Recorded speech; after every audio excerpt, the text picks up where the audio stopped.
अध्याय आहे त्याची आणि त्याच्यानंतर आपण त्यातून शिकण्याचा प्रयत्न करू.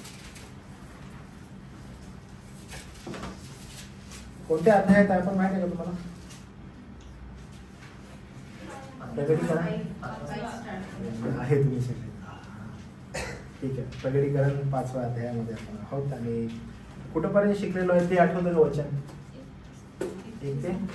1 ते 7 आपण घेतलेलं आहे. Very good. ठीक आहे, आज आपण 1 ते 7 जी घेतलेलं आहे त्याची थोडी उजळणी करू आणि तिथून मग वचन 14 पर्यंत पाहण्याचा प्रयत्न करू. देवा आपल्याला सहायता करू की आपण योग्य प्रकारे वचन 14 पर्यंत पाहावं. तत्पूर्वी अध्याय जो पूर्ण आहे तो आपण वाचूया, म्हणजे आपल्याला समजण्यासाठी अधिक त्याची मदत होईल. अध्याय 4 प्रमाणच अध्याय 5 आहे. अध्याय 4 मध्ये जसं स्वर्गाचं जो साक्षात्कार झालेला होता योहानाला, त्याने स्वर्ग पाहिलेला होता, आणि अध्याय 5 ची जी सुरुवात आहे त्या अध्याय 5 च्या सुरुवातीला काही गोष्टी आहेत तिथे आपण जाणार आहोत. पण अध्याय 4 जोपर्यंत आपण क्लिअरली समजत नाही तोपर्यंत अध्याय 5 समजणार नाही. अध्याय 5 समजत असताना पहिली 7 वचनं जर आपल्याला समजली नाहीत त्याच्यानंतरची वचनं आपल्याला समजणार नाही. तर मी तुम्हाला काही ठळक अशी वचनं वाचून दाखवतो आणि त्या वचनांकडे थोडंसं लक्ष द्या. विशेष करून अध्याय 4 वचन 1 आपण वाचूया, म्हणजे तुम्हाला समजायला मदत होईल. तिथं असं लिहिलेलं आहे, वचन अध्याय 4 वचन 1. तिथं असं लिहिलेलं आहे, यानंतर मी पाहिले तो पहा स्वर्गात एक दार उघडले आणि जी वाणी मी प्रथम ऐकली ती मज बरोबर बोलणाऱ्या करण्यासारखी होती. ती म्हणाली, इकडे वर ये. आणि मग हे जे वचन आहे हे आपल्याला काय सांगतं किंवा काय शिकवतं, तर योहान जो आहे इथप्रत मंडळीला लिहिलेली जी पत्र आहेत तिथपर्यंत ते सगळं चालू होतं. मंडळीला पत्र लिहिणं चालू होतं, मंडळीला सांगणं गरजेचं होतं. 7 मंडळांना पत्र लिहिली आणि त्याच्यानंतर जी वाणी त्याच्या संगती बोलत होती, जी वाणी करण्याच्या नादाबरोबर त्या संगती बोलत होती तीच वाणी, म्हणजे त्यानं हे पाहिले की पहिला स्वर्गाचं दार उघडलं आणि स्वर्गाचं दार उघडल्यावर सर्वात प्रथम जी वाणी त्यानं ऐकलेली होती ती मज बरोबर म्हणजे त्याच्याबरोबर बोलणाऱ्या करण्यासारखी होती, म्हणजे तीच वाणी होती. आणि ती त्याला म्हणाली की इकडं वर ये, म्हणजे आतापर्यंत तो ज्या ठिकाणी आहे तिथून काय कर, वर ये. आणि मग आपण पाहतो की ते दुसरं तिसरं कुठं नसून त्याला स्वर्गीय दृष्टांत जो आहे तो स्वर्गीय दृष्टांत त्याला झाला. आणि स्वर्गीय दृष्टांत जो झाला तर आपण मग ह्याच्यावर खूप मनन केलं की स्वर्गामध्ये त्यानं काय पाहिलं, आणि मग ह्याच्यावर आपण डिस्कशन्स केले, ह्याच्यावर आपण वारंवार इतरत्र उदाहरणं घेतली आणि त्याच्यानंतर आपल्याला हे समजलं की स्वर्गामध्ये जर काही आहे तर ते राजासन आहे. आणि मग त्याच्यामध्ये यशया, त्याच्यानंतर एझेकिएल, डॅनियल, पॉल या सगळ्यांना जे दृष्टांत झाले त्या दृष्टांतामधून एक गोष्ट मात्र समोर येते की ह्या स्वर्गामध्ये ज्यावेळेस ह्या लोकांनी पाहिलं, पॉलानं ते नमूद नाही केलं, पण दानियल, एझेकिएल, यशया आणि मग योहान यांनी जे नमूद केलं ह्याच्यामध्ये असं आहे की ह्या सर्वांनी स्वर्गामध्ये राजासन पाहिलं. आणि मग त्या राजासनाच्या इर्द गिर्द घडत असलेल्या ज्या गोष्टी आहेत त्यांनी त्या ठिकाणी नमूद केलं. म्हणजे जर विशेष गोष्ट स्वर्गामध्ये जर कोणती आहे तर आपण हे पाहिलं की राजासन आहे. आणि मग पुढं जो आहे 5व्या अध्यायाची सुरुवात होते आणि 5व्या अध्यायाच्या सुरुवातीला जो राजासनावर बसलेला होता, आता इथून परत राजासनापासून सुरुवात होते आणि इथे लिहिलं आहे, जो राजासनावर बसला होता त्याच्या उजव्या हातावर पाटपोट लिहिलेली व 7 शिक्के मारून बंद केलेली अशी पुस्तकाची गुंडाळी मी पाहिली. त्यानं स्क्रोल पाहिला, गुंडाळी पाहिली. मागच्या वेळेला आपण याविषयी शिकलो. मग आपण 7 वचनापर्यंत वाचूया आणि समजायला मदत होईल. आणि पुस्तकाचे शिक्के फोडून ते उघडाव्यास कोणी योग्य आहे असे मोठ्याने ओरडणारा एक बलवान देवदूत मी पाहिला. तेव्हा स्वर्गात, पृथ्वीवर किंवा पृथ्वीखाली कोणी हे पुस्तक उघडाव्यास किंवा त्यात पाहाव्यास समर्थ नव्हता. हे योहानाने पाहिलं. हे पुस्तक उघडाव्यास किंवा त्यात पाहाव्यास योग्य असा कोणी आढळला नाही, म्हणून मी फार रडलो. आता इथं बघा हे काय, स्वर्गात, पृथ्वीवर किंवा पृथ्वीखाली हे पुस्तक उघडाव्यास कोण नाहीये समर्थ. आता ही घटना जी घडत आहे ही नॉर्मल ठिकाणी घडत नाहीये, ही स्वर्गात होत असलेली घटना आहे.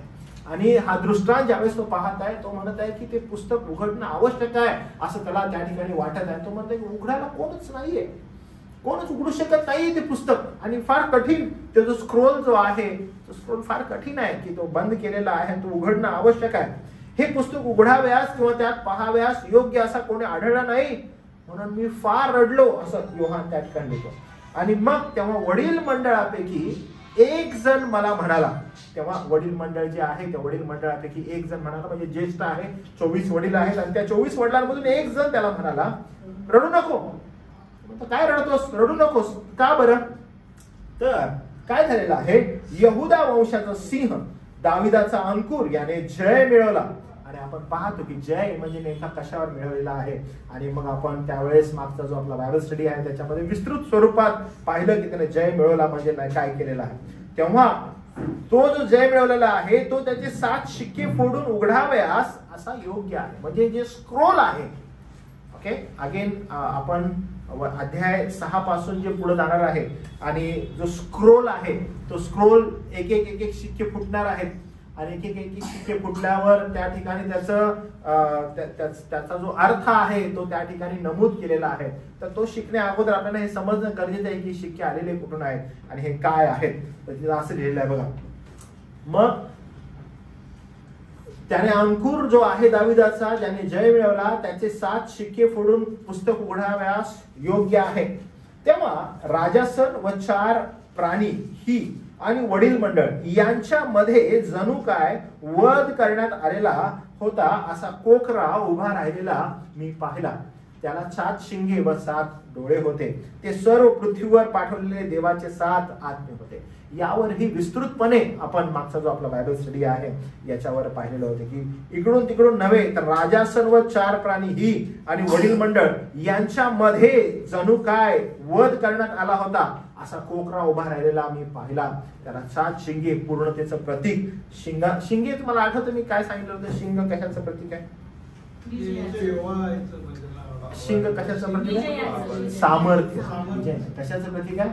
सामर्थ्याचं. आणि मग 7 डोळे कशाचं प्रतीक म्हटलं?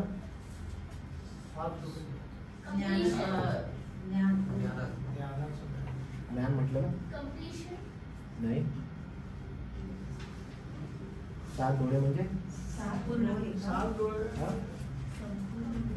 बरोबर, म्हणजे सर्व सार्वभौमतेचं, म्हणजे सगळ्या ठिकाणी तो काय आहे लक्ष देत आहे. सगळ्या ठिकाणी त्याची उपस्थिती आहे. सगळ्या ठिकाणी तो म्हणजे एक कंट्रोलर ज्याला आपण म्हणतो ना की तोच तो आहे.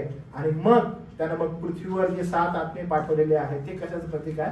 तर आपण म्हटलेलं की 7 जे आहे ते पूर्णतेचं प्रतीक आहे. त्या संदर्भात यशया फार सुंदर रीतीनं आत्म्याला जी 7 प्रकारे तो आत्म्याला जसा संबोधतो म्हणजे पूर्णतेमध्ये, आणि ते ह्या ठिकाणी पुन्हा एकदा आपल्याला आत्म्या संदर्भात दिसतं. 7वं वचन. मग त्याने जाऊन राजासनावर जो बसला होता त्याच्या उजव्या हातातून ते पुस्तक घेतलं. आणि मग मी तुम्हाला सांगितलं की हा कोकरा जो आहे हा काही सर्वसाधारण कोकरा नाहीये. म्हणजे जे राजासन आहे, राजासनावर जो बसलेला आहे हे संपूर्ण आजूबाजूला जे सगळं चालू आहे, केंद्रस्थान जो राजासनावर बसलेला आहे तो आहे. आणि हा जो कोकरा आहे हा काही कमी दिसत नाही आपल्याला. हा का सामर्थ्यानं भरलेला आहे? कारण हा यहुदाचा सिंह आणि त्याचबरोबर दाविदाचा अंकुर असा आहे. तो यहुदाचा सिंह आणि दाविदाचा अंकुर असल्यामुळं याच्याकडे ती क्षमता आहे की त्यानं जावं आणि जो राजासनावर बसलाय, ओके, जो राजासनावर बसलेला आहे त्याच्या हातातून जे आहे ते त्यानं तो स्क्रोल, ते पुस्तक काय आहे ते पुस्तक घ्यावं. म्हणजे ह्याच्यामध्ये खूप क्षमता आहे. हा सामर्थ्यानं भरलेला असा कोकरा आहे. कारण का? हा यहुदाचा सिंह आणि दाविदाचा अंकुर असा आहे. आपण पुढे पाहतो. त्याने पुस्तक घेतले. आता इथून पुढं ती घटना चालू होते. त्यानं पुस्तक घेतलं आणि पुस्तक घेतल्यानंतर ज्या गोष्टी पुढे झालेल्या आहेत ते आपण पाहतो. पुस्तक उघडण्यासाठी त्याच्या जी शिक्के आहेत ते सोडवण्यासाठी किंवा ते मोकळे करण्यासाठी कोण योग्य आहे याचं अखेर उत्तर वचन 8 पासून आपल्याला मिळतं. योहानाचं त्यामुळे रडणं थांबलं आणि एका महान स्तुतीची, आपण म्हणतो की स्तुती जी त्याची महिमा होत आहे, त्याचं गौरव होत आहे, त्या महिमा आणि गौरवाला प्रारंभ झाला. म्हणजे इथून पुढे जी वचनं आहेत ती वचनं संपूर्णपणे तो जो कोकरा आहे त्या कोकऱ्याचं जे महत्व आहे, ते महात्म्य जे आहे ते त्या ठिकाणी प्रगट होत आहे. आणि म्हणून जेव्हा कोकरा पुढे जातो आणि तो ते पुस्तक हातात घेतो तेव्हा संपूर्ण सृष्टी जी आहे ती त्याचा महिमा आणि गजर करू लागते. प्रगटीकरण 5 मधील स्तुतीचं गीत प्रगटीकरण 6 मधील न्याय सुरू होण्याआधीपर्यंत आहे. परमेश्वराच्या लोकांनी प्राप्त केल्याने त्याचे संपूर्ण सृष्टीने नवीन स्तुतिगीत त्या ठिकाणी गायलेलं आपल्याला दिसतं. ही स्तुती आणि उपासना स्वर्गात महाकाव्यानं भरून जाते. म्हणजे एवढं महान देवाचं जे काव्य आहे त्या ठिकाणी त्याची स्तुती, त्याची प्रशंसा जी आहे ती अध्याय 7 पर्यंत. आता इथून पुढं जसं हातात तो पुस्तक घेतो त्याच्यानंतर ज्या घटना घडलेल्या आहेत ती फक्त आणि केवळ त्याचं जे गौरव आहे, त्याचं जे महात्मा आहे ते त्या ठिकाणी प्रगट होताना आपल्याला दिसत आहे. प्रगटीकरण 4 मध्ये 2 स्तुतिगीत आहेत. प्रगटीकरण 5 मध्ये त्यात अजून 3 महान स्तुतिगीतांची भर पडते. आता बायबलमध्ये न पाहता प्रगटीकरण 4 मध्ये 2 स्तुतिगीतं कोणती आहेत मला सांगा. 2 स्तुतिगीतं कोणती आहेत प्रगटीकरण 4? बरोबर. ते काय पण काय बोलतात? नाही, हा अशाच टाईपचं आहे. बरोबर, ते एक आहे. अजून पहिलं स्तुतिगीत कोणतं आहे? पहिलं स्तुतिगीत आहे पवित्र पवित्र पवित्र. आणि दुसरं कोणतं आहे? ते वळीत आपला काय करतात, मुकुट काढतात आणि म्हणतात, हे प्रभू आमच्या देवा, गौरव सन्मान सामर्थ्य तुझे आहेत असे म्हणवून घ्याव्यास तू योग्य आहे. हे दुसरं स्तुतिगीत आहे. आणि पहिलं स्तुतिगीत पवित्र पवित्र पवित्र जो होता, जो आहे, जो येतो, तो सर्व प्रभू सर्व सत्ताधीश म्हणाव्याचे रात्र दिवस. आणि पहिलं स्तुतिगीत आणि दुसरं स्तुतिगीत आपण काय करतो त्या ठिकाणी पाहतो अध्याय 4 मध्ये. ओके, जेव्हा तुम्ही एक्झाम द्याल तर त्या गोष्टी लक्षात ठेवा. ओके, अशी 2 स्तुतिगीतं अध्याय 4 मध्ये आपण पाहतो. आणि अध्याय 5 मध्ये आता अजून 3 त्याच्यामध्ये समाविष्ट होतात. म्हणजे पहिले 2 आणि आता काय अध्याय 5 मध्ये अजून 3 आणि वचन 8 पासून ती आहे. ओके, फार इम्पॉर्टंट आहे हे जे आपण पाहत आहोत. अचानक फुटलेल्या या उपासनेचे कारण म्हणजे अचानकपणे ही जी स्तुती आणि त्याची स्तुती चालू झाल्याचं, गौरव चालू झाल्याचं कारण जे आहे ते म्हणजे प्रभू येशू ख्रिस्ताच्या विजयी पुनरागमनाची उत्सुकता सगळ्यांना लागून राहिली. इथपर्यंत एकदम काय होतं, शांत स्वर्ग आहे आणि सगळं चालू आहे. आणि ज्या वेळेला तो वधलेला कोकरा उभा राहतो, वधलेला कोकरा म्हणजे जे सर्व लोक त्याची आतुरतेनं वाट बघत आहेत की ज्याला वधण्यात आलेलं होतं, ज्याच्यावर छितू झालेली होती, ज्याला पाहून म्हणजे लोकांनी आपल्या माना डुलवलेल्या होत्या, त्याची निंदा केलेली होती आणि सर्वजण त्याच्या ह्या गौरवाची अपेक्षा बाळगत होते. तुम्हाला आठवत आहे प्रभू येशू ख्रिस्त ज्यावेळेस योहानाच्या शुभवर्तमानामध्ये सांगतो की हे प्रभू माझं गौरव तू मला देणार आहेस हे मला ठाऊक आहे. ज्यावेळेस ते सगळं असं बोलत आहे याचा अर्थ काय आहे की जेव्हा तो जाणार आहे, जे गौरव त्याचं प्रारंभापासून होतं ते गौरव त्याचा पिता त्याला पुन्हा देणार आहे. आणि मग तो त्याविषयी आपल्या पित्याला प्रार्थना करत आहे. तीच घडलेली घटना अध्याय 5 मध्ये आपल्याला दिसते की अचानक त्याची स्तुती आणि त्याचं गौरव व्हायला लागतं. जो कोकरा आहे, म्हणजे आपण जर एखादं पिक्चरायझेशन करू लागलो तर आपल्याला दिसतं की सगळं काही नीट चालू आहे आणि मग त्या ठिकाणी एक स्क्रोल आहे आणि तो स्क्रोल उघडण्यासाठी शिक्के मारून बंद केलाय, कोणच योग्य नाहीये आणि ते इच्छा आहे की ते स्क्रोल उघडावेत, ते समजावं, कारण ते पाठपोट लिहिलेले आहेत आणि मग काही कळत नाही कोण आहे, कोण उघडणार आहे आणि योहान रडत आहे. आणि त्याचं रडणं कधी थांबतं, ज्यावेळेस वधलेला कोकरामध्ये उभा राहतो. आणि आपण पाहतो की जो मुख्य पात्र आहे, जो हिरो आहे त्या ठिकाणी तो म्हणजे तो वधलेला कोकरा. आणि ज्याला वधण्यात आलेलं होतं, जो यहुदा वंशाचा सिंह, जो दाविदाचा अंकुर ज्यानं विजय मिळवलेला होता, तो मध्ये उभा राहतो. आणि त्यानं पुस्तक हाती घेतल्या घेतल्या ते 4 प्राणी 24 वडील कोकऱ्याच्या पाया पडले. म्हणजे ते 4 प्राणी 24 वडील जे आहेत, जे ख्रिस्ताच्या विजयाची पुनरागमनाची उत्सुक होते, ते लोक वाट बघत होते की कधी हा येणार आहे.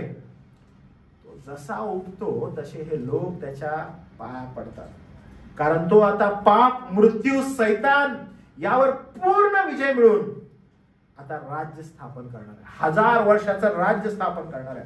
म्हणून ते काय करतात, ते उठतात आणि ते डायरेक्टली त्याची स्तुती करायला लागतात. 4 प्राणी 24 वडील कोकऱ्यासमोर लोटांगण घालतात, दंडवत घालतात. स्तुतीला प्रारंभ होतो. का तर आता शिक्के उघडण्यात येणार आहे. शिक्के उघडण्यात येणार आहे, त्यांना माहित आहे की पुढे काय घडणार आहे. सहस्त्र वर्ष जे राज्य आहे ते आता प्रस्थापित होण्याची वेळ आलेली आहे. कारण आता कोकरा उठलेला आहे, त्याचं पुनरागमन झालेलं आहे. आणि ते होणाऱ्या ज्या गोष्टी आहेत त्या आता होणाऱ्या गोष्टी समोर दिसणार आहे. आणि मग 8वं वचन म्हणतं की त्याने पुस्तक घेतलं तेव्हा 4 प्राणी 24 वडील कोकऱ्याच्या पाया पडले. त्या वडील मंडळाजवळ वीणा व धुपाने भरलेली सोन्याची धुपाटणी होती. ती पवित्र जनांच्या प्रार्थना आहेत. 24 वडील जे आहेत, सिंहासनावर जो बसलेला आहे, त्या बसलेल्या सिंहासनासमोर तो जो कोकरा आहे तो उभा राहतो आणि त्याच्या ते पाया पडतात. आपण वचन 10 आणि 11 ज्यावेळेस वाचतो, ज्यावेळेस ते 4था अध्याय 10 आणि 11 त्याच्यामध्ये हे जे लोक वडील आहेत ते वडील लोक कशा रीतीने दंडवत घालतात ते आपल्याला दिसतं. आणि तशाच प्रकारे ते त्याला कोकरालाही असं दंडवत घालत आहेत. आणि मग 10 आणि 11 मध्ये जी त्याची स्तुती लिहिलेली आहे ती पुन्हा एकदा मी वाचतो आणि मग आपण 5व्या अध्यायामध्ये जी ते स्तुती करत आहेत तीही आपण पाहूया. 4था अध्याय 10 आणि 11 मध्ये वडीलजन अशी स्तुती करतात आणि ते असं म्हणतात, तेव्हा ते 24 वडील राजासनावर जो बसलेला आहे त्याच्या पाया पडतात, जो युगानुयुग जिवंत त्याला नमस्कार घालतात आणि आपले मुकुट राजासनापुढे ठेवून म्हणतात, हे प्रभू आमच्या देवा, गौरव सन्मान सामर्थ्य ही तुझी आहेत. असे म्हणून घ्याव्यास तू योग्य आहेस, कारण तू सर्व काही उत्पन्न केलं, तुझ्या इच्छेने ते झालं व अस्तित्वात आलं, असं ते म्हणत आहेत. आणि मग या ठिकाणी आपण पाहतो की हे जे लोक आहेत हे वीणा धुपाने भरलेली सोन्याची धुपाटणी, 5वा अध्याय आणि वचन 9 पासून पुढं ती पवित्र जनांच्या प्रार्थना.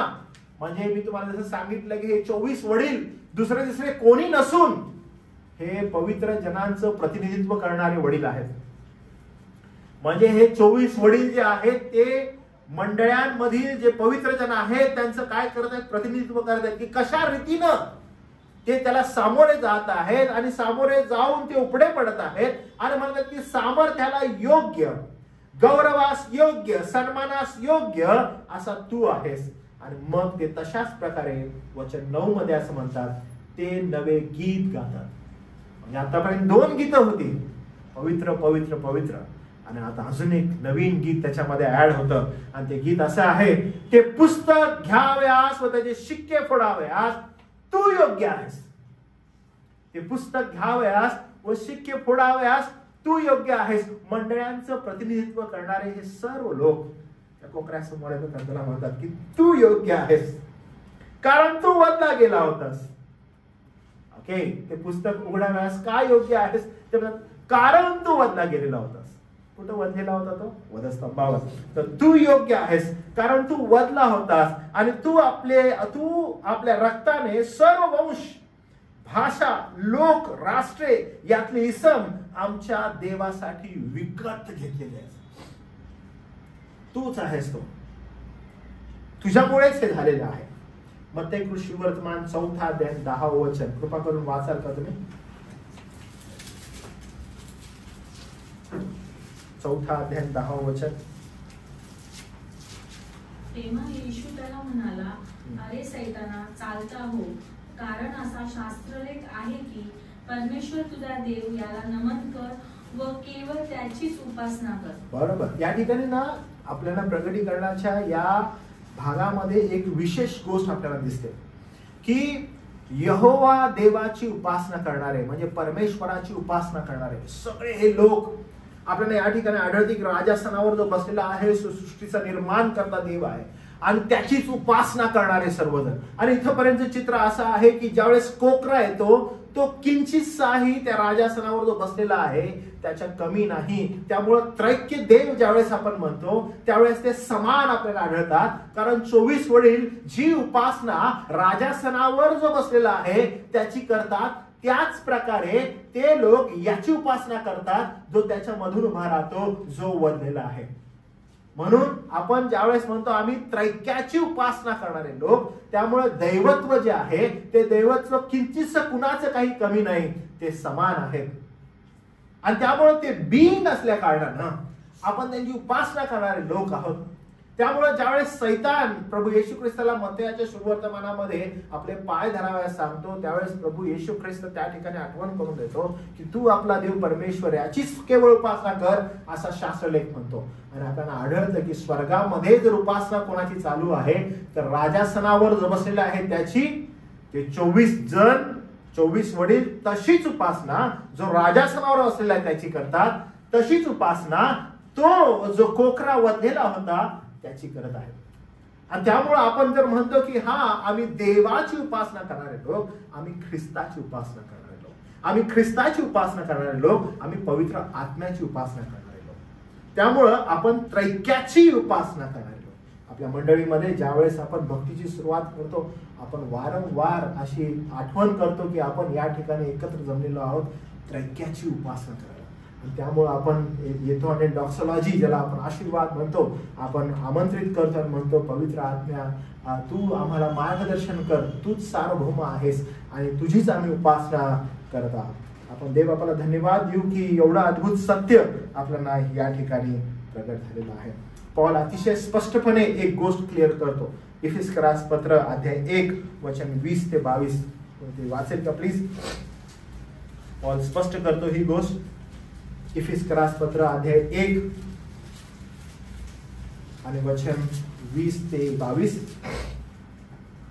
त्याने तीच कृती ख्रिस्ताच्या ठाई दाखवून त्याला मेलेल्यातून उठवले. बरोबर. आणि सर्व सत्ता, अधिकार, सामर्थ्य, धनीपणा, सामर्थ्य आणि भावी युगातील कोणतेही नाव घ्या, त्या सर्वांहून त्याला उंच करून स्वर्गात आपल्या उजवीकडे बसवले. बरोबर. त्याने सर्व काही त्याच्या पायांखाली ठेवले आणि त्याने सर्वांवर मस्तक असे व्हावे म्हणून त्यास मंडळीला दिले. आणि हे जे वचन आहे जे पॉल या ठिकाणी इफिसच्या लोकांना सांगत आहे, हे वचन या ठिकाणी म्हणजे प्रगटीकरणाच्या पुस्तकामध्ये अधोरेखित होतं. अधोरेखित होतं म्हणजे काय?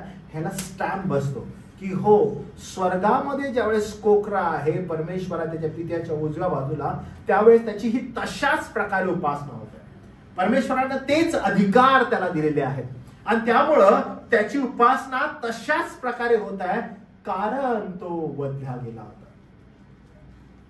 हे फार अद्भुत आहे. कारण शिक्के फोडावयास कोण योग्य आहे की जो वधला गेला होता.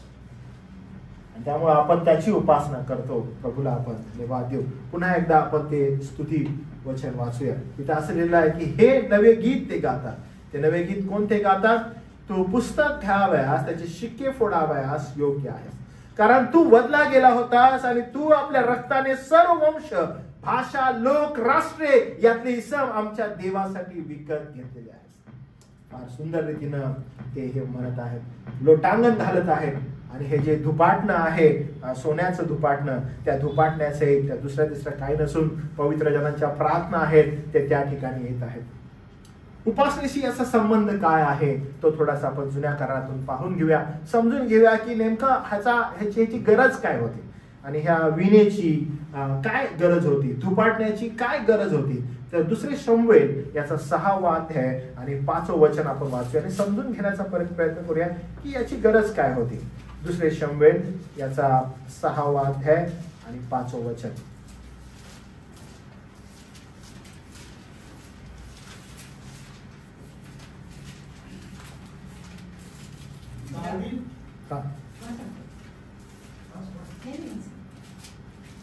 दावीद व इस्रायल घराण्याचे सर्व लोक देवदारूच्या लाकडाची नाव, नानाविध वाद्ये आणि वीणा, सारंगी, डब, डमरू व झांजा परमेश्वर पुढे वाजवीत चालले. ओके, आता ही घटना काय थोडीशी बघा की ज्या वेळेस आता आपण अध्याय जर 6वा जो आहे तो वाचायला सुरुवात केली, ज्यावेळेस कोश आणायचा आहे किंवा कोश न्यायचा आहे तर त्याची एक पद्धत आहे. आता कोश कशाचं प्रतीक होतं बरं? तुम्हाला आठवतं कोश कशाचं प्रतीक होतं? काय काय होतं कोशामध्ये? देवबापाच्या समक्षतेचं, म्हणजे ज्या ज्या ठिकाणी तो कोश द्यायचा देवबापाची समक्षता त्याच्यावर संगती द्यायची. आणि त्यामुळं देव होता का त्याच्यामध्ये? नाही. तर ते एक प्रतिचिन्ह होतं, ते एक उदाहरण दाखवलं होतं की देवाची समक्षता त्या ठिकाणी आहे. देव काय करत आहे इस्रायलामध्ये, देव दावीदपुरा देव मंदिरामध्ये, आणि त्या ठिकाणी त्या काळाचा कोश होता. मग त्याला तसाच व्हॅल्यू होता, त्याला तसंच महत्व होतं. आणि त्यामुळं जर ते महत्व आहे तर ते महत्व कसं प्रकट करता येईल, त्यामुळं त्या कोशाला खूप लोक घाबरायचे, भय होतं कोशाचं. तर ना तुम्ही पहा अध्याय 6 जो आहे तो थोडासा, वचन 5 वाचलं ना तसं ते घेऊन जात होते, कशी वीणा वाजवत होते. तर अध्याय 6 वचन 1 पासून लक्ष द्यायचं असं लिहिलं. नंतर दाविदाने पुन्हा एकदा इस्रायलातले 30,000 पुरुष जमा केले. यहुद्यातील बाला येथून देवाचा कोष आणावा म्हणून दावीद आपल्या जवळच्या सगळ्या लोकांस घेऊन गेला. करुबारूड असलेला सेनाधीश परमेश्वराच्या नामाचा हा कोष. त्याने देवाचा कोष एका नव्या गाडीत ठेवून टेकडीवरील अभिनादाबाच्या घरातून बाहेर काढला. अभिनादाचे पुत्र उज्जा व अहो हे दोघे ती नवी गाडी हाकीत होते. त्याने देवाच्या कोशासहित ती गाडी टेकडीवरील अभिनादाच्या घरातून बाहेर काढली. या कोशापुढे चालत होता. दावीद व इस्रायल घराण्याचे सर्व लोक देवदरूच्या लाकडाची नानाविध वाद्य आणि वीणा, सारंगी, डफ, डमरू, झांज परमेश्वरापुढे काय करत होते, वाजवत चालले. की परमेश्वराच्या कोशाच्या समोर आजूबाजूला जर काही असावं तर ही वीणा, डफ असावेत, यासाठी की परमेश्वराला तो मान सन्मान काय करावा, देण्यात यावा. हे परमेश्वराच्या उपासनेशी काय आहे, निगडीत आहे. पहिला इतिहास याचा 15वा अध्याय, पहिला इतिहास याचा 15वा अध्याय आणि वचन 16. वचन 16. आणि मग इथे एक वेगळ्या रीतीने आपल्याला दिसतं बघा. दाविदाने लेव्याच्या प्रमुखास आज्ञा केली की सतार, वीणा, झांज अशी वाद्य वाजवून उच्च स्वर आनंदाने उच्च स्वराने गायन करतील असे तुमच्या भावबंधातले गायक नेमा.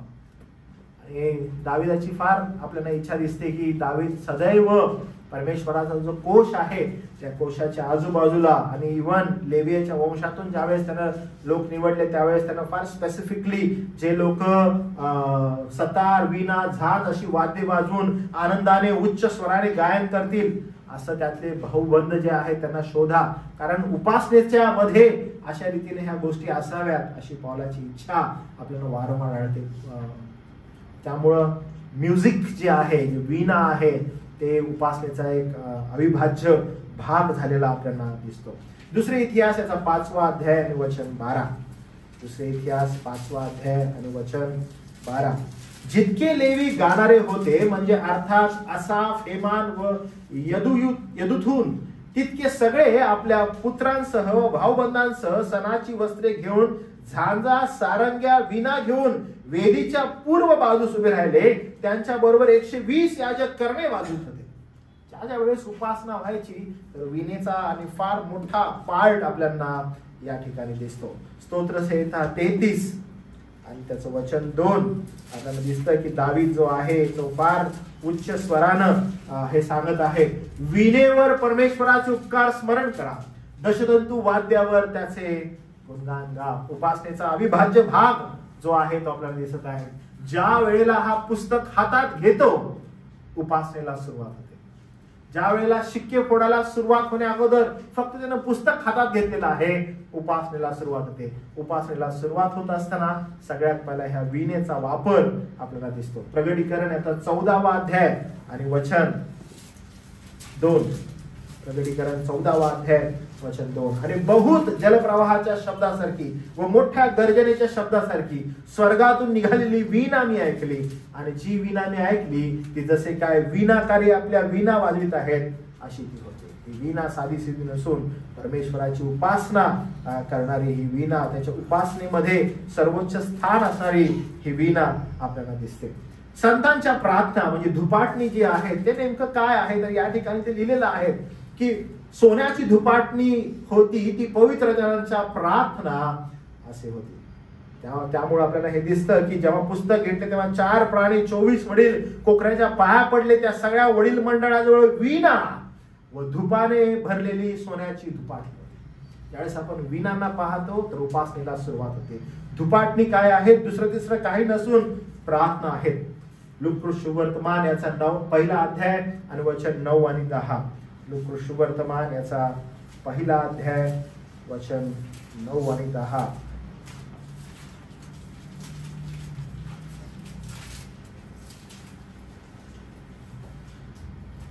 यज्ञकीच्या परिपाठाप्रमाणे प्रभूच्या पवित्र स्थानात जाऊन धूप जाळण्याची त्याची पाळी आली.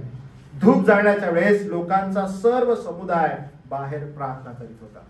आणि आपण हे पाहतो की जेव्हा जेव्हा धूप जाळण्यात येत असे तेव्हा लोक काय करत असे, प्रार्थना करत असे. याचा अर्थ तुम्हाला समजतोय का? धूप जाळणं आणि प्रार्थना काय सिमिलॅरिटी आहे याची? तुमच्यातील कोणी धूप जाळलं आणि त्याला प्रार्थनेशी का जोड करण्यात येते?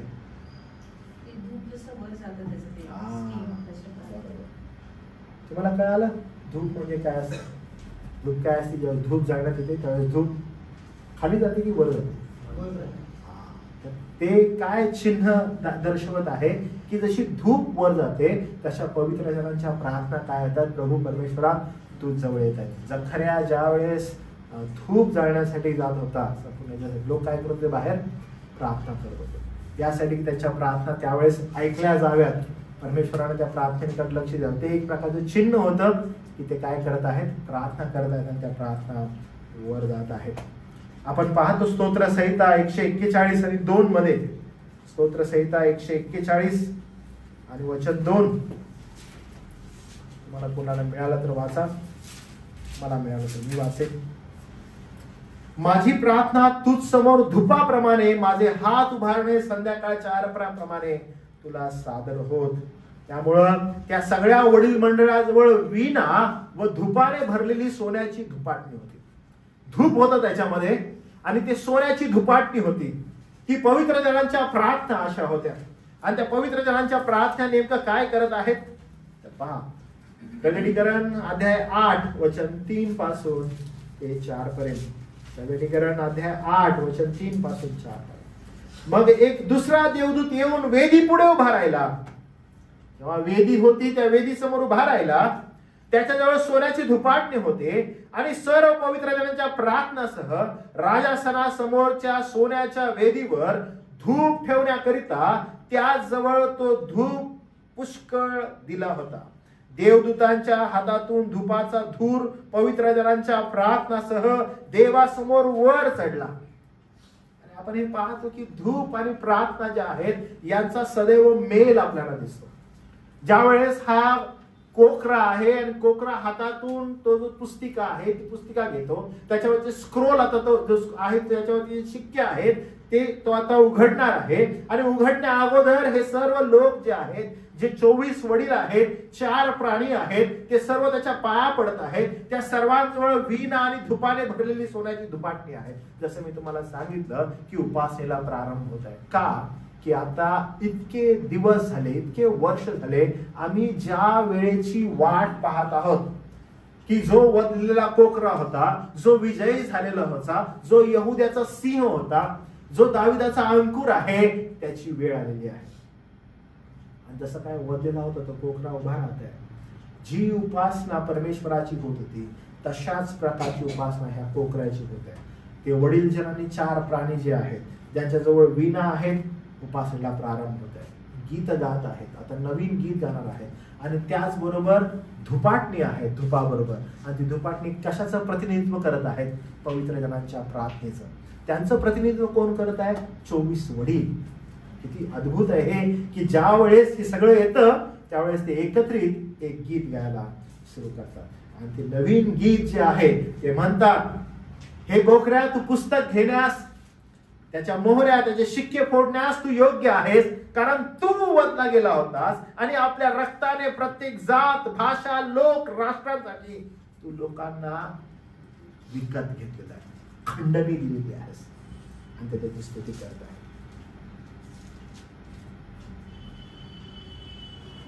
ग्रीक मध्ये तू विकत घेतलेला आहेस याचा जो शब्द आहे तो मी या ठिकाणी लिहिलेला आहे, ॲग्रोझा. ॲग्रोझा याचा अर्थ गुलाम जे असतात त्यांना बाजारातून विकत घेऊन त्यांना मुक्त करणारी एक जी परंपरा आहे ते परंपरेला दर्शवतं. ॲग्राझो, तू त्यांना विकत घेतलेला आहेस. विकत घेतलेला आहे त्याचा अर्थ काय तर मुक्त करण्यासाठी. आणि स्वर्गामध्ये ज्यावेळेस ही धुपाटणी घेऊन ह्या वीणा वाजवून ज्यावेळेस ही त्याची स्तुती होत आहे त्यावेळेस ते त्यांना म्हणत आहेत की तू विकत घेतलेला आहेस. कुणाला विकत घेतलेला आहेस तर त्या ठिकाणी म्हटलेलं आहे बघा की तू कोण कोण आहेत ते सर्व वंश, भाषा, लोक, राष्ट्रे यातले इसम आमच्या देवासाठी विकत घेतलेस. म्हणजे तू त्यांना विकत घेऊन काय केलं आता? मुक्ती दिलेली आहेस, मोकळं केलेलं आहेस, उद्धार त्यांचा केलेला आहेस. किती अद्भुत आहे. पहिले पेत्र याचा पहिला अध्याय वचन 18 आणि 19. पहिले पेत्र याचा पहिला अध्याय वचन 18 आणि 19.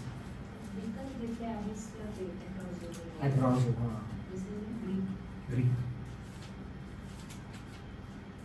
आणि विकत घेतलं म्हणजे असं नाही बरं का की याचा अर्थ जो आहे तो विकत घेणं म्हणजे मुक्ततेसाठी विकत घेणं. ठीक आहे, मुक्ती देण्यासाठी विकत घेणं. ओके, मी चॉकलेट विकत घेतलं मला खायला, मी हे विकत घेतलं माझ्यासाठी. ॲग्रॉझेचा अर्थ काय आहे की मी हे विकत घेतलं मुक्ततेसाठी.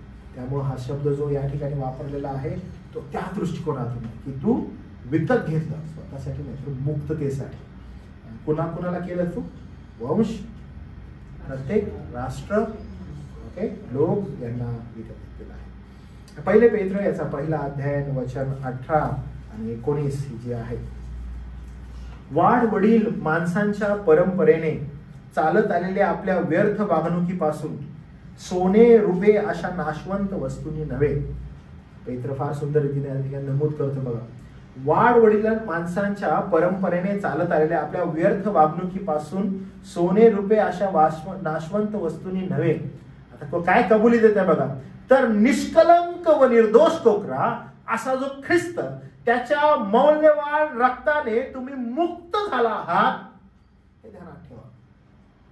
कुणामुळं? म्हणजे तुम्ही सोनं रूप नाशवंत वस्तू याच्यापासून नव्हे तर निष्कलंक व निर्दोष कोकरा असा जो ख्रिस्त त्याच्या मौल्यवान रक्ताने तुम्ही मुक्त झाला आहात हे ध्यानात ठेवा. तो म्हणतो ॲग्रॉझो, तुम्हाला मुक्ततेसाठी विकत घेण्यात आलेलं. म्हणत आहे की पहा म्हणून त्याची स्वर्गात स्तुती होत आहे, कारण तू वदला गेला होतास. नवं वचन, त्या नव्या वचनाकडे लक्ष द्या. ते नवे गीत गात आहेत. नवे गीत कसे गात आहेत ते चित्रीकरण कसं आहे त्याचं? वीणा आहेत त्यांच्याकडे. त्या वीणेसंदर्भात आपण बघितलं की दावीद राजा वारंवार उपासनेची सुरुवात म्हणजे जेव्हा जेव्हा देवाची समक्षता आहे तेव्हा जर कोणतं इन्स्ट्रुमेंट आपल्याला दिसतं तर ते वीणा आहे. आणि ऍज सून ऍज ती वीणा दिसते तर आपल्याला दिसते की देवाच्या समक्षतेमध्ये जर दुसरी कोणती गोष्ट आहे तर ती धुपाटणी आहे, धूप आहे. आणि मग आपल्या ठिकाणी या ठिकाणी नमूद होतं की धूप दुसरी तिसरी नसून पवित्र जनांच्या प्रार्थना आहेत की त्यानं जी कृपा आपल्यावर केलेली आहे स्वतःचं शरीर आणि रक्त देऊन, तर ही धुपाटणी आहेत. प्रतिनिधित्व कोण करत आहे? 24 वडील, म्हणजे आपले प्रतिनिधी त्या ठिकाणी आहेत. आणि ते त्या ठिकाणी बसून काय म्हणत आहेत? नवे गीत गाऊया. आणि नवे गीत काय आहेत? 4 प्राणी 24 वडील धुपाटणं घेऊन वीणा घेऊन गीत गात आहेत आणि म्हणत आहेत तू पुस्तक घ्यावयास त्याचे शिक्के फोडावयास योग्य आहेस. कोकऱ्या तू योग्य आहेस, तूच योग्य आहेस. कारण तू वदला गेला होतास. आणि म्हणतात कारण तू वदला गेला होतास याचा अर्थ काय होतो? आमच्या मुक्तीसाठी, आमच्या मुक्तीसाठी. ॲग्रॉझो, कारण तू वदला गेला होतास. का वदला गेला होतास? अरे कारण तू प्रत्येक वंश, भाषा, लोक, राष्ट्रे यातले इसम आमच्या देवासाठी विकत घेतलीस. आमच्या देवासाठी तू विकत घेतलीस मुक्ती देण्यासाठी. किती अद्भुत आहे प्रियांनो. आपल्याला या ठिकाणी दिसतं की आमच्या देवासाठी त्यास राज्य व याजक असे केले आणि ते पृथ्वीवर राज्य करत आहे. वचन 11, तेव्हा मी पाहिले तो राजासन, प्राणी व वडील यांच्या भोवती देवदूतांची वाणी ऐकू आली. ओके, आता काय तुम्हाला दिसत आहे या ठिकाणी? काय काय दिसलं मला सांगा बरं. काय आढळतं तुम्हाला? ओके, राजासन. ओके, म्हणजे आताची घटना घडत आहे. ही घटना कशी आहे? आता 24 वडील, 4 प्राणी, त्यांच्याजवळ काय आहे? काय काय त्यांच्याजवळ? 24 वडील 4 प्राण्यांजवळ काय आहे? वीणा आहे. Very good. अजून काय? आणि धुपाटणे आहेत, सोन्याचे धुपाटणे. ते सोन्याचे धुपाटणे म्हणजे काय? धूप काय आहे तो? पवित्र जनांच्या प्रार्थना आहेत. Very good. वीणा कशाचं प्रतीक आहे? वीणा वीणा बरोबर, उपासनेमध्ये जशी उपासना चालू होते कशाचं प्रतीक आहे? देवाची समक्षता आली की वीणा वाजवून त्याची काय करण्यात येते? उपासना करण्यात येते. आणि उपासनेमध्ये मग दुसरी गोष्ट काय? धूप. बरोबर आहे. धुपाटणी, सोन्याचं धुपाटणं. आणि मग त्याचं प्रतिनिधित्व कोण करत आहे? 24 वडील. Very good. ते काय करतात? 24 वडील एकत्र आता त्याची उपासना करतात. आणि उपासना करत असताना सुरुवात काय होते? नवे गीत गाऊन सुरुवात कशी करतात ते? की पुस्तक घ्याव्या, त्याचे शिक्के फोडाव्यास कोण योग्य? सगळे मिळून 4 प्राणी 24 वडील. ओके. वचन 11 बघा बरं आता. वचन 11 काय म्हणतात? हा, तेव्हा मी पाहिलं. म्हणजे योहान अजून काय करत आहे? वॉचफुल आहे. आतापर्यंत तो बघत आहे सगळं होत आहे आणि त्यांना पाहिलं वाव. आणि अचानक योहानाने काय पाहिलं? तेव्हा मी पाहिलं. म्हणजे आतापर्यंत तो बघत आहे, म्हणजे हे सगळं होत आहे.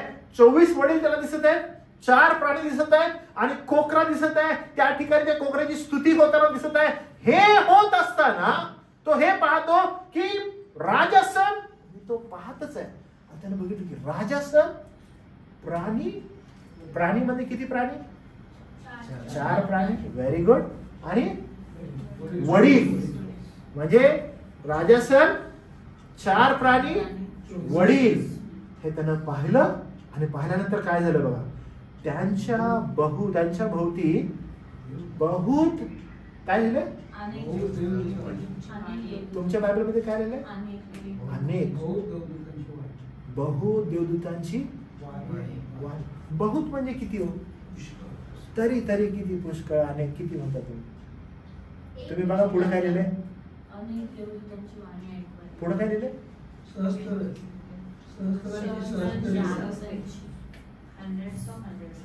Hundreds of hundreds. पुढं आयुधांची, म्हणजे किती असतील ते? आयुधांची. म्हणजे योहान काय करत आहे? त्यानं बघितलं की 24 वडील 4 प्राणी आहेत. ते नवे गीत गायला स्तुती करतायत. अचानक मी बघितलं की त्यांच्या माग अनेक बहुत देवदूत व ते सहस्त्र आयुधांची काय? इंग्लिश काय म्हणतात? thousands of thousands. म्हणजे सहस्त्र, thousands of thousands. म्हणजे तिथे आकडा नाही, हे काय आहे? म्हणजे तो म्हणते की I cannot count. Thousands of thousands. FYRIADS. काय? FYRIADS.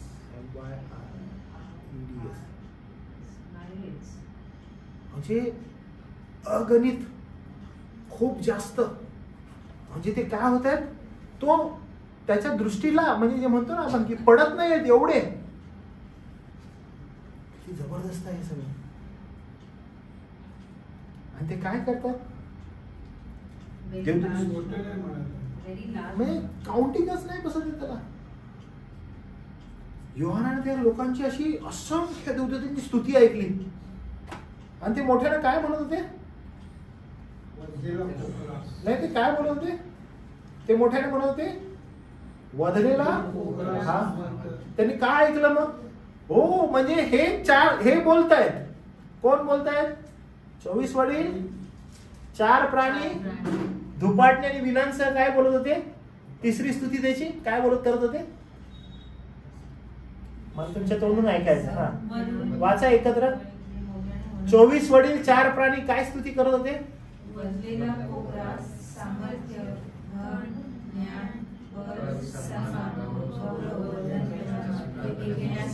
Very good. आता आयुध जी आहेत, जे देवदूत आहेत, ते काय स्तुती करतात? म्हणजे हे करतायत जे 24 वडील 4 प्राणी वीणा आणि धुपाटणे घेऊन त्यांनी ही स्तुती केली. मग ह्यांना पाहिलं की अरे, मी बघितलं की त्यांच्या माग बहुत देवदूत आहेत. आयुधांचे असणारे देवदूत आहेत. आता ते काय बोलत आहेत?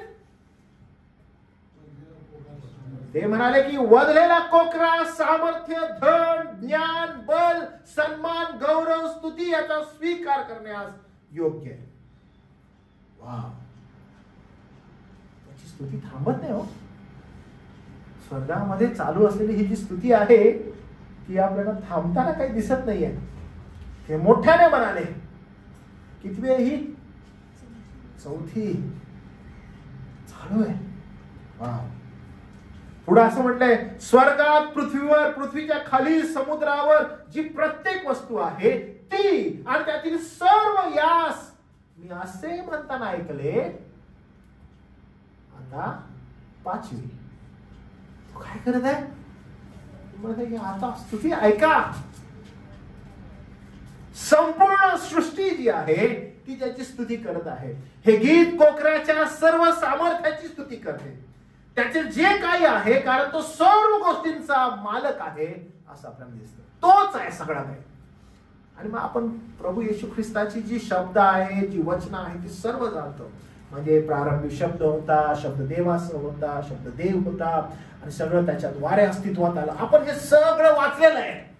आणि ज्यावेळेस आपण प्रगटीकरणाचं हे वाचतो आणि ह्याच्यामध्ये असणारी स्तुती वाचतो आणि ते अधिकृत होतं, अरे आमचा प्रभू येशू सर्व ठिकाणी होता. तो सर्व सामर्थ्याने भरलेला, तो सर्व शक्तिशाली होता. कोणीतरी वाचा बरं स्तोत्रसंहिता 50 वचन 10, 11 आणि 12 पट करून वाचा बरं.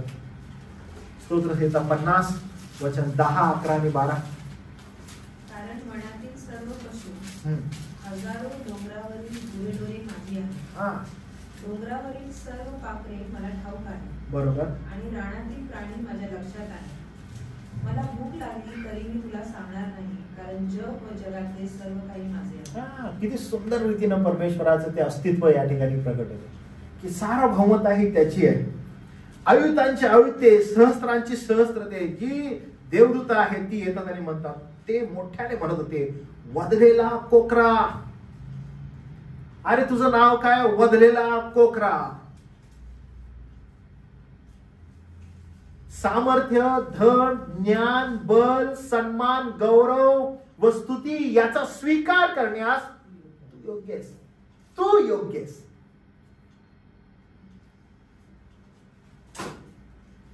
स्वर्गात, पृथ्वीवर, पृथ्वीखाली, समुद्रावर जी प्रत्येक वस्तू आहे ती आणि त्यातील सर्व यास मी असे म्हणताना ऐकले. आता काय होत आहे? सगळेजण स्तुती करतात. कसली स्तुती आहे बघा ती? स्वर्गात, पृथ्वी. म्हणजे आता काय झालं बघा, स्टार्ट कुठून होता? 4 प्राणी, 24 वडील, सहस्त्रांची सहस्त्रते, आयुतांची आयुते, देवदूत ते स्तुती करत आहेत. कुणाची? वधलेल्या कोकऱ्याची. किती सुंदर आहे बघा. ऍज सून ऍज तो काय करतो? स्क्रोल घेतो. आणि आता तो काय करत आहे? ते सील जे आहेत, ठीक आहे, जे शिक्के आहेत ते आता उघडणार आहे. त्याच्या त्या गौरवासाठी सगळेजण थांबलेले आहेत. आणि जसं तो ते हातात घेतो सगळेजण त्याची स्तुती करायला लागतात, कारण तो योग्य आहे. रडणं थांबलेलं आहे. योहानाचं रडणं थांबलेलं आहे. जसं तो हातात ते घेतो त्याची स्तुती करण्यासाठी सगळ्यात पहिला 4 प्राणी 24 वडील पुढे येतात आणि ते म्हणतात की तू योग्य आहेस. ते सुरुवात करतात आणि म्हणतात कारण तू वधला होतास. ज्यावेळेस देवदूत येतात, बहुत आयुधांचे आयुध येतात, ते म्हणतात तू वधलेला कोकरा आहेस. आणि मग आता बघा 13व वचन. योहान आता जी गोष्ट ऐकत आहे, पाहत आहे, ती काय आहे बघा. इंग्लिश मध्ये काय म्हटले बेटा 13व वचन? To him who sits on the throne and to the Lamb be blessing and honor and glory and might forever and ever. बघा इथे काय लिहिलं आहे? स्वर्गात, पृथ्वीवर, पृथ्वीच्या खाली, समुद्रावर जी प्रत्येक वस्तू आहे ती आणि ती त्यातील सर्व यास मी असे म्हणताना ऐकले. म्हणजे आता कोण उरलं? कोणच नाही. एव्हरीवन. म्हणजे 4 प्राणी 24 वडिलांपासून सुरू झालेली स्तुती त्याची आता कुठं आली? स्वर्ग, म्हणजे अख्खा स्वर्ग, पृथ्वी, पृथ्वीच्या खाली, समुद्र, समुद्राच्या वर. काय उरलं का? काही नाही उरलं.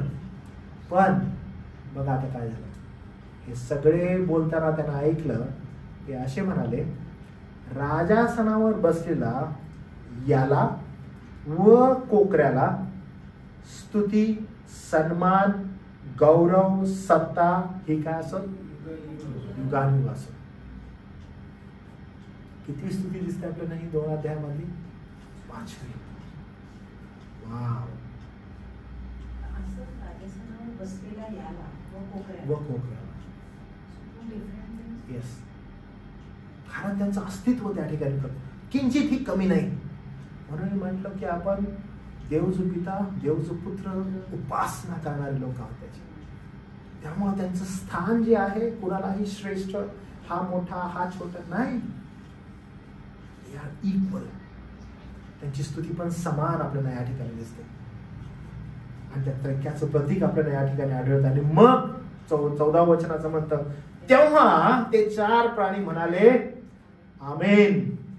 आणि वडील मंडळांनी पाया पडून काय केला? नमस्कार केला.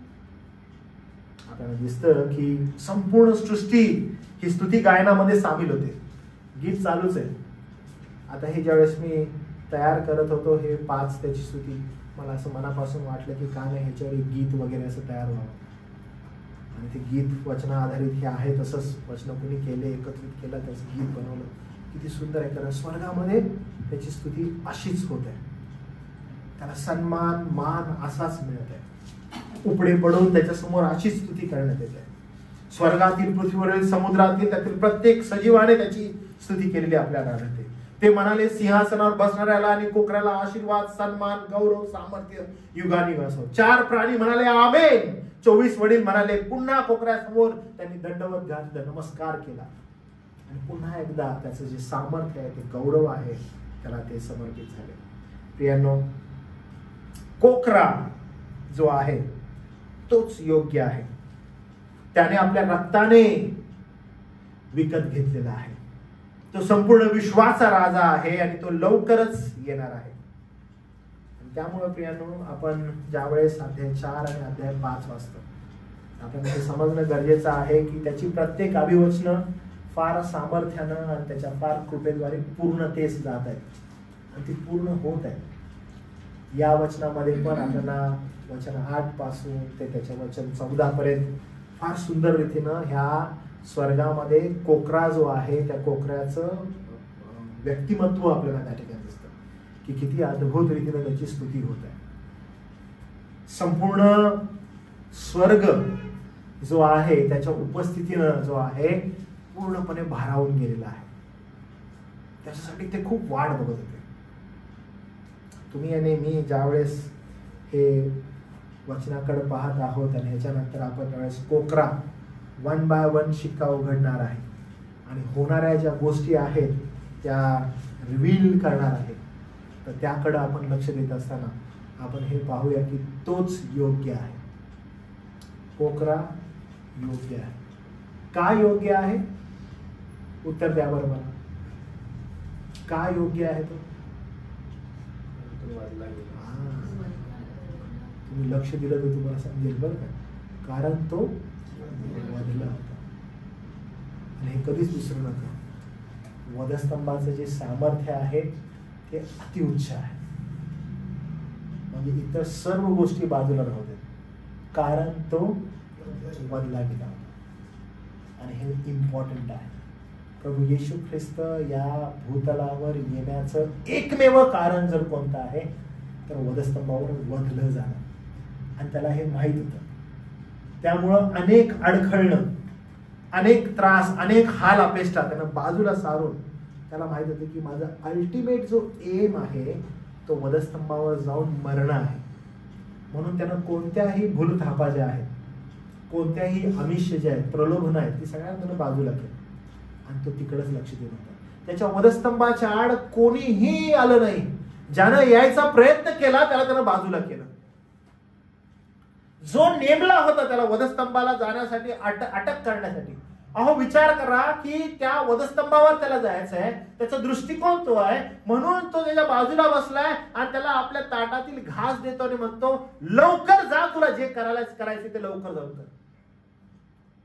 बघितलं का की त्याला जायला कोण सांगत आहे? He himself. लवकर जा, लवकर जा, त्यासाठी तुला अपॉइंट केलेलं आहे ते कर. तुला त्यासाठीच तू आहेस, नाशाचा पुत्र तुला त्यासाठीच नेमलेला आहे. लवकर जाऊन कर. जेव्हा पेत्र त्याच्यामध्ये येतो त्याला तो म्हणतो सैतान आहेस तू, तुम्हाला वधस्तंभावर जायला अडखळण करत आहेस. कारण त्यासाठीच मी आलेलो आहे. अल्टिमेटली तुमचा आणि माझा जो प्रभू आहे तो त्याच कारणासाठी आहे. आपण ज्या येशूची उपासना करतो, ज्यानं मंडळीची स्थापना केली, त्या मंडळीचं एकमेव ध्येय असणं तेच गरजेचं. तो वधलेला कोकरा त्या मंडळीसाठी जागा तयार करायला गेलेला आहे, कारण तोच योग्य आहे. आणि त्यामुळे अध्याय 4 वचन 1 तुम्ही विसरू नका, कारण अध्याय 4 आणि 5 जो आहे तो अध्याय 4 वचन 1 च संपूर्णपणे इंट्रोडक्शन आहे. आणि ते वचन असं म्हणतं, मी पुन्हा एकदा वाचतो. यानंतर अध्याय 4 वचन 1, यानंतर मी पाहिले, तो पहा स्वर्गात दार उघडलेले आणि जी वाणी मी प्रथम ऐकली ती मज बरोबर बोलणाऱ्या करण्यासारखी होती. ती म्हणाली इकडे वर ये, म्हणजे काय म्हणाली? म्हणजे यानंतर जे झाले पाहिजे ते मी तुला दाखव. यानंतर म्हणजे आता ही जी पत्र आहे जी मी तुला सांगितली वाचून दाखव, याच्यानंतर जे आता होणार आहे ते मी तुला दाखवतो. अध्याय 5 आपण पाहतो की जसा वधलेला कोकरा येतो, पुस्तक उघडायला कोणी नाही म्हणून हा रडत आहे, आणि जेव्हा त्याची स्तुती व्हायला चालू होते ती अनस्टॉपेबल आहे, कारण ते शिक्के उघडावयास तो समर्थ आहे. आणि म्हणून ज्या होणाऱ्या गोष्टी आहेत ते शिक्के जसजसे उघडतील तसतसे होणाऱ्या गोष्टी काय होतील? रिव्हील होतील. तर आपण देवबापाकडे पाहूया की त्यांना आपल्याला मार्गदर्शन करावं की होणाऱ्या ज्या गोष्टी आहेत त्या तुम्ही आणि मी कशा रीतीनं पाहणं गरजेचं आहे. तर अध्याय 6 पासून त्या गोष्टी आपल्याला दिसतील आणि मग त्या तशाच पुढं वन बाय वन जाऊन आपण खूप सुंदर रीतीनं त्याचा अध्ययन करूया. त्यानो ह्या सुंदर वेळेबद्दल आणि ह्या शिक्षणाबद्दल देवबापाला धन्यवाद देऊ. याच्यावर मनन करा. तुम्ही आणि मी केवळ प्रभू येशू ख्रिस्ताचीच आराधना करावी, कारण त्यानं मंडळीची स्थापना केलेली आहे, आपल्या पित्याची इच्छा त्यानं पूर्ण केलेली आहे, आणि त्यानं तरतूद म्हणून तुम्हाला आणि मला पवित्र आत्मा दिला, त्याचं वचन दिलं आणि मंडळी दिली. तर या तरतुदीवर आपण विश्वास ठेवू आणि त्याच्या दयेला आपण समर्पित करूया. प्रार्थना करूया. प्रभू, मान सन्मान गौरव हे तुझा आहे. आजच्या या संधीबद्दल आम्ही तुझे आभार मानतो.